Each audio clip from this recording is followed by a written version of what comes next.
welcome to the Inspiring Leaders podcast of Diversify. Today, our guest is Dr. Natalie Martinek. She helps leaders build relational intelligence by navigating the subtle power dynamics that destabilize trust, connection, and collaboration at work. She works with leaders to shift dysfunctional patterns, protect their integrity, and act strategically in complex systems. Her perspective is shaped by years of practice inside and alongside institutions, as well as an early career in developmental biology and cancer research, where she studied how environments shape behavior and how systems enable dysfunction. This systemic lens now informs her work with human relationships and organizational life. Natalie writes and teaches on scapegoating, narcissistic systems, relational leadership, and the emotional forces that shape them.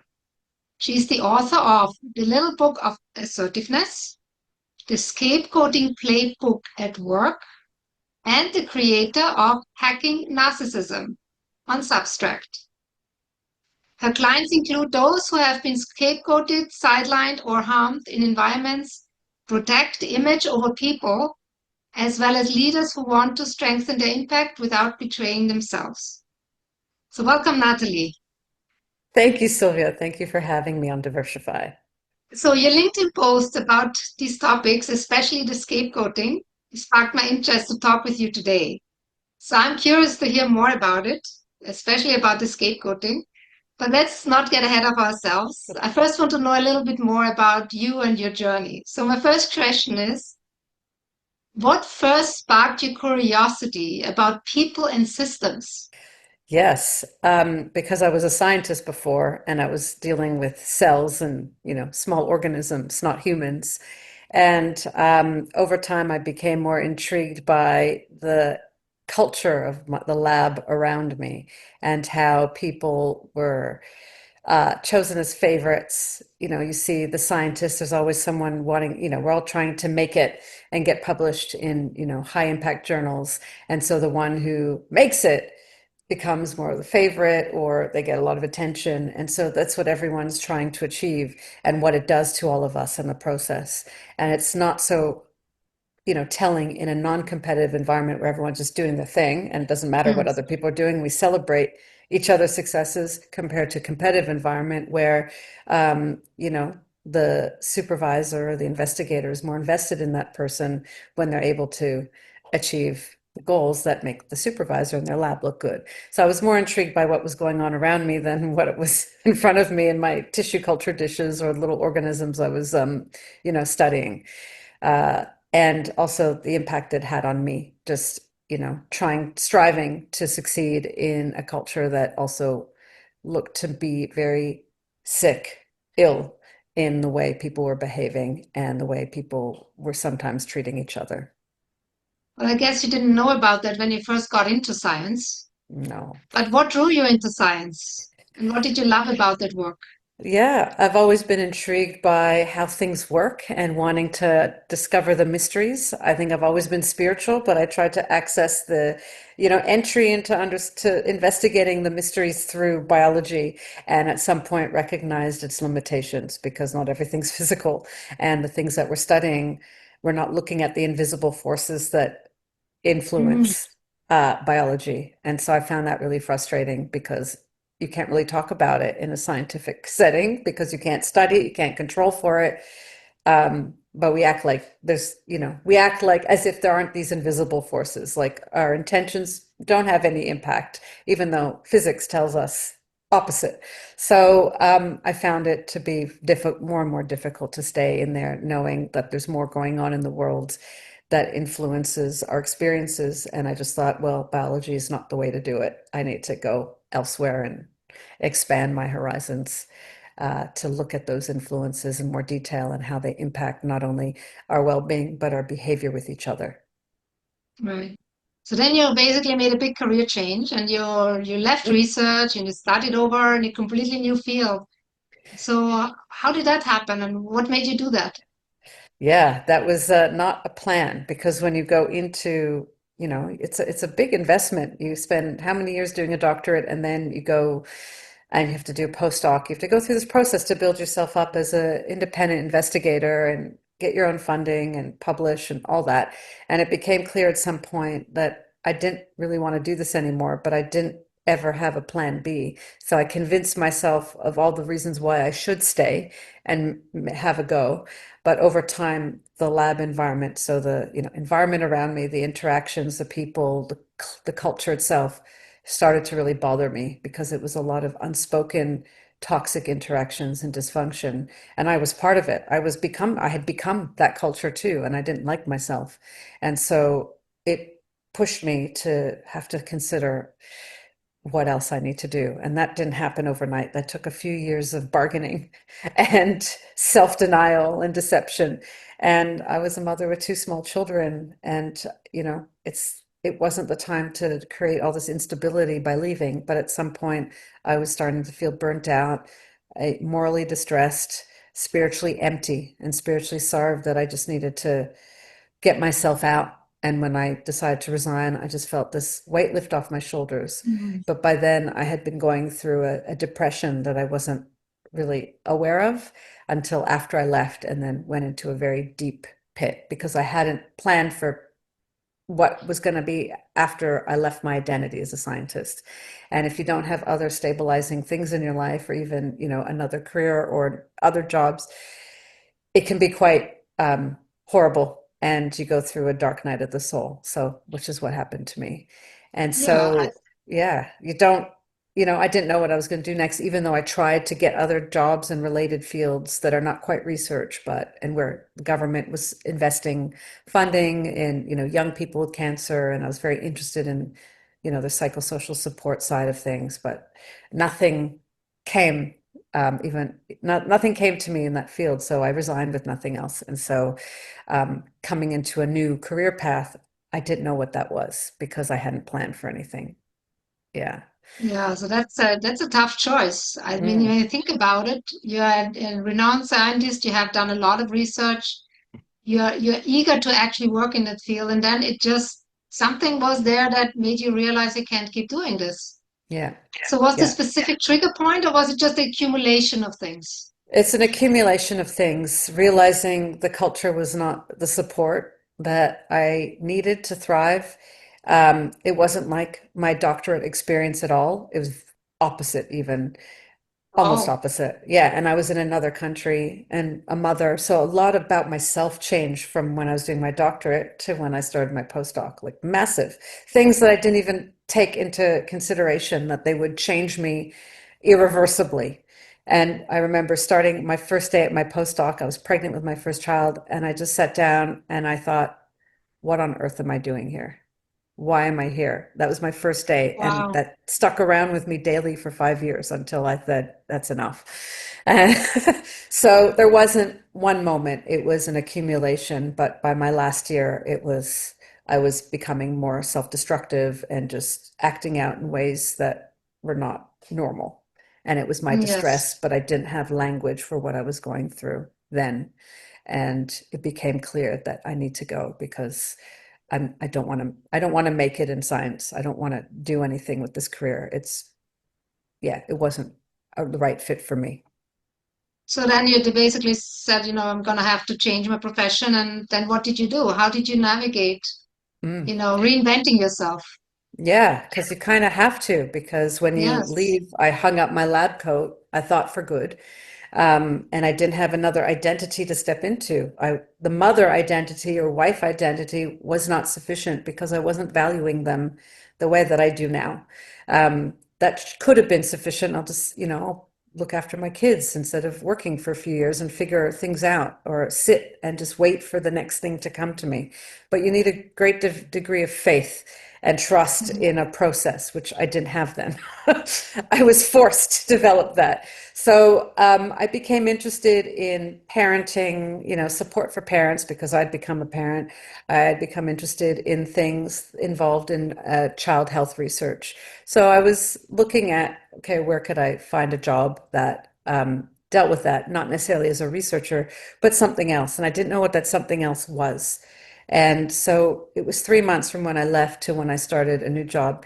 And let me tell you, the identity change and the hit to your ego when you no longer have the prestige of a scientist, or not that I was prestigious to begin with, but to be able to fall back on that and call myself a scientist and be a researcher, giving that up is huge.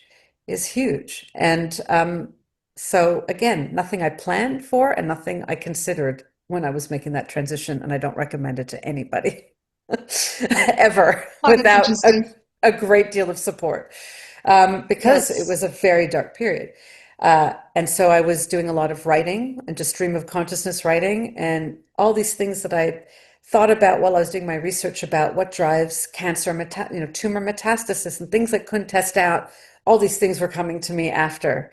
And it's things that, again, couldn't test out in the lab and things that, I couldn't prove, but things that you just kind of tap into that I wanted to explore in a different way. So I'm like, how else can I do that? Anyway, long story short, I saw a job listing for a role in the kind of population health area, and it's a parenting support site, and I'd be a content producer. So I applied for that role, and through weird machinations, I got it. But again, not easy because it was a big pay cut. It didn't matter that I had a doctorate. I didn't require that. You needed to be a good communicator, which, writing academic papers and being able to translate to plain language or, for lay audience, that requires some skills. So thankfully I had that to fall back on. But I didn't require the level of prestige necessary for that job. So my ego again was feeling, oh my goodness, I'm not, who am I here? And it took a while to just accept that this was my role and this is the professional path that I'm on right now to look at communicating and how to translate knowledge and research findings into ways that can be practical and applicable for anyone. Um, so the transition professionally is very tough. It's not just changing a job, it was changing identity. And it's not like I adopted the knowledge communicator identity. It was just, I'm no longer a scientist. So I don't know who I am still at that point. Um, so yeah, not easy. So it really meant looking at your own ego and actually facing all the titles and everything and the prestige that comes with it, and Yeah. really giving that up to be a free human being, to be free of Yeah. that kind of labels, let's call them. Yeah. Yeah. But then how did you end up exploring, narcissism, Yeah. scapegoating? And I'm really curious about talking about this because this is what I picked up from the LinkedIn, and Yeah. I really would love to, hear more about that. But before we go there, I just want to say, check out Natalie's books called The Little Book of Assertiveness, The Scapegoating Playbook at Work, and Hacking Narcissism on Substract. These are the things that will give you much more detail than what we can go into in this short kind of podcast. But I do want to talk a little bit about it. So maybe you Mm. can give us just a hint on Yeah. what is the deal with scapegoating? Yeah. So while all this professional stuff's going on, there's a parallel storyline of group dynamics, human dynamics, human behavior that's been present throughout my whole life. So as a child, I noticed, I was picked on quite a bit. And girls, my friends would, play tricks on me or do mean things to me. And I found that that was this theme. Friends would turn on me or we'd get into these little things where we'd turn on somebody and ignore them. And it was like, Mm, this is what you do. Or somebody, a friend got a whole class involved in making fun of me. So I was like, okay, wow. yeah, and I had to stand up for myself, and that was, great confidence building thing that I did. Um, but it kept repeating throughout my adolescence and my until I hit university. That's when that sort of ended. But it got me intrigued of how is it that, girls were supposed to support each other and feminism and all that, yet I was picked on and bullied and blamed for things that I didn't do and made out to be the bad guy, so scapegoated. And then that was an excuse to get rid of me. Um, and then seeing it play out throughout, again, my studies and my early professional life, when, somebody doesn't quite fit the mold, the narratives that start to come up to describe why they're a problem. And instead of going, well, they actually need more support, and you're expecting certain things from them, and they don't have that capability, and there's an expectation that they would develop that capability there, but you're not providing them with that opportunity, then instead of acknowledging that, you're blaming that person for their, deficiencies, so-called deficiencies or deficits. So I was seeing that, and I was participating in that. I didn't like myself doing that. And so I had to ask myself, why am I participating in this? If it's making me dislike myself, why am I doing it? What's going on here? What are these forces driving me to behave in a way that doesn't align with how I want to see myself or how I choose to see myself? So that question continued. And then when I left, the postdoc, I was shadowing oncologists working with children and teenagers for a month. And that was massively eye-opening, because, like, again, I got to see beautiful cohesion in a group, but a lot of unspoken things, which is the impact of working with children and treating them for cancers and then seeing them, you know, get older and have all these secondary problems because of their treatment. And nobody's talking about the impact that that's having on them, and the link to burnout and moral injury and all the things that we know are problematic now. So that opened my eyes to what's going on in the medical training and the medical profession as a little culture, to look at, to understand what is it within the culture that prevents people from actually talking about it openly, and to work with it because it's detrimental. Doctors have high suicide rates, and lots of mental distress and psychiatric conditions and addictions and things like that. So I became intrigued there, and I started to pursue my own path as an independent researcher studying medical culture and the formation of the medical identity, because I was also grappling with the formation of my own identity because I gave that up. So there's lots of things going on in parallel, and it became a very creative time for me to just do what I want while I had this job and explore what is it that we co-create in a culture that influences our behavior and our perceptions of ourselves for good and bad, and mostly looking at the bad. So the narcissism. So you have, some authority or someone being the authoritarian in a group, dictating norms and values, and everyone falling into line. Why do people fall into line? Why do we follow certain regimes or ideologies? So I started to notice patterns over time.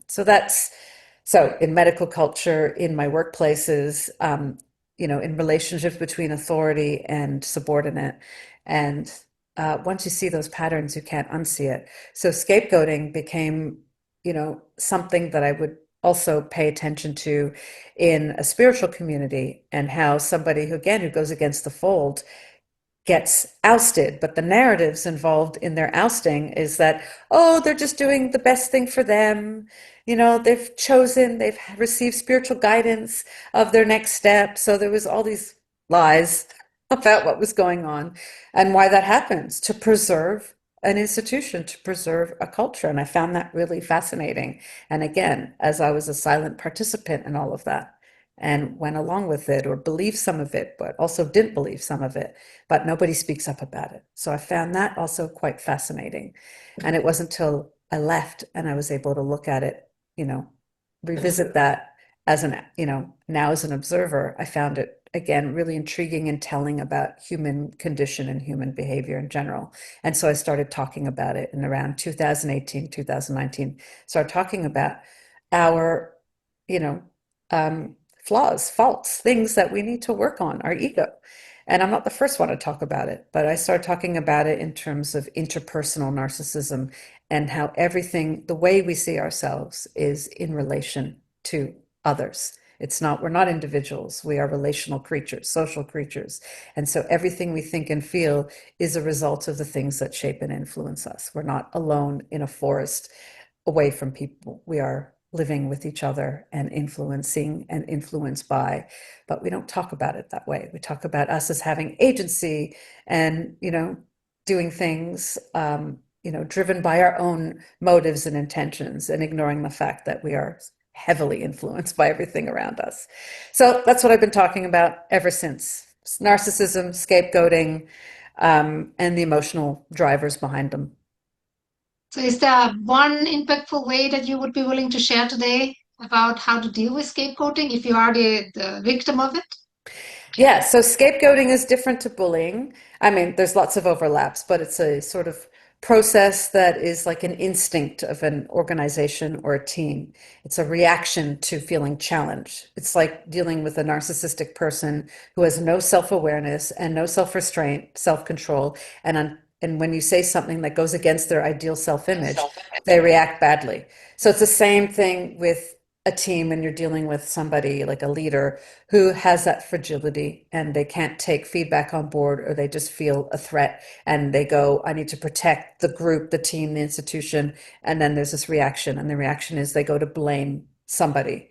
And often that somebody's highly competent, high performer, high achiever, and they pose a threat. And so instead of praising and trying to work with them, they see them as the enemy and they need to leave because they're threatening what we do, the functioning of our team, even though it could be very dysfunctional.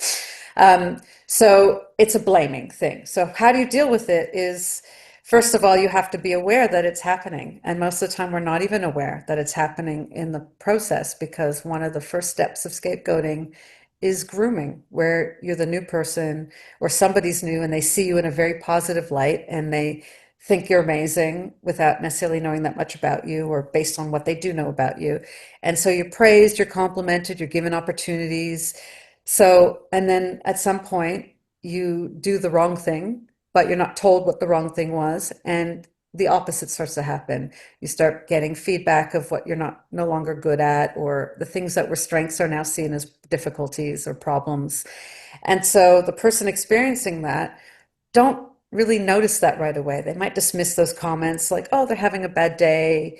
Or they might take it personally like, oh, I need to improve, because they're still thinking they're praising me. They still see me in this positive light. They haven't accepted that, no, you're not seen in the positive light anymore. Things have changed.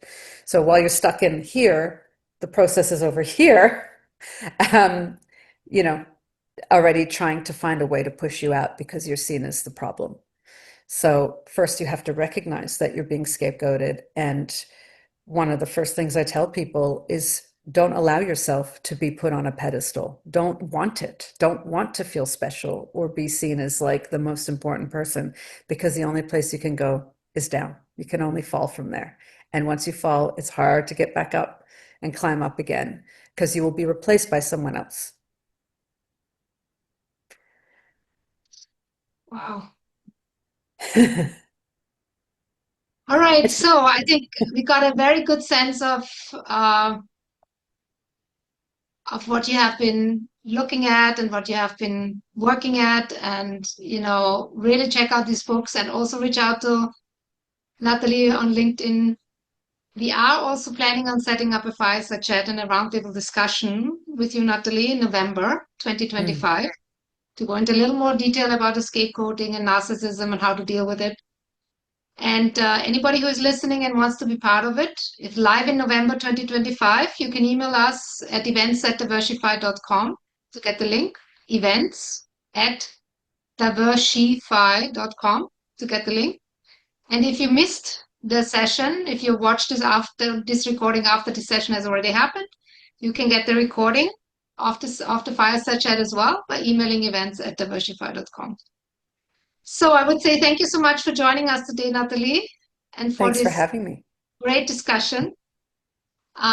More podcasts of Diversify Inspiring Leaders podcast you can find on Spotify, YouTube, and our Diversify webpage, www.diversify.com.